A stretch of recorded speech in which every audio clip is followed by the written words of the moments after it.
Ce que vous voyez juste derrière moi, c'est un trou noir. Un objet céleste qui a pour particularité d'être si compact qu'il empêche toute forme de lumière de s'échapper. On dit de lui qu'il est optiquement invisible. Je ne suis pas astrophysicienne, je ne fais pas de physique quantique ni même de mathématiques.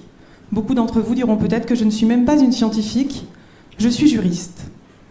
Mais j'ai choisi de consacrer mes travaux de thèse à un objet qui défie tout autant le sens commun qu'un trou noir et qui lui aussi engendre un horizon obscur, la prison.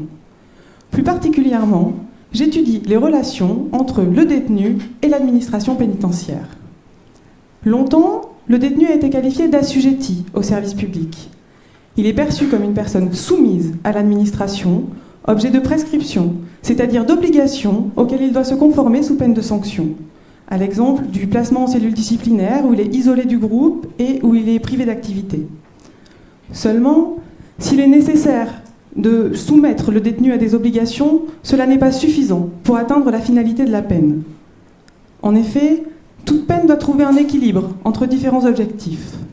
Elle doit sanctionner l'auteur d'une infraction pour montrer le désaccord de la société et dissuader les autres de commettre un acte similaire, mais elle doit aussi resocialiser, permettre à l'individu de comprendre son acte afin de ne pas récidiver.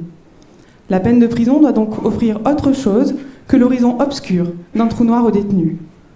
Pour que la prison puisse éclairer l'avenir du détenu, je propose de continuer une évolution qui a été amorcée depuis plusieurs années et que j'ai pu observer en étudiant les différents textes de loi et les décisions de justice. Je propose de qualifier le détenu d'usager du service public pénitentiaire. Un usager du service public détient des droits dont l'État se porte garant. Il s'agit notamment du droit au fonctionnement normal du service public et du droit à l'obtention d'une prestation de la part du service public.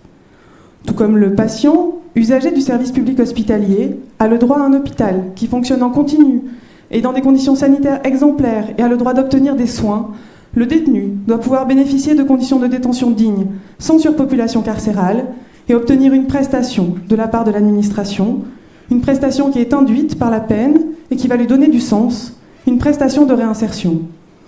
Seulement, si aujourd'hui le droit à des conditions de détention décentes a été affirmé, le droit à la réinsertion n'existe que de manière indirecte par la protection d'autres droits, tels que le droit à une vie familiale.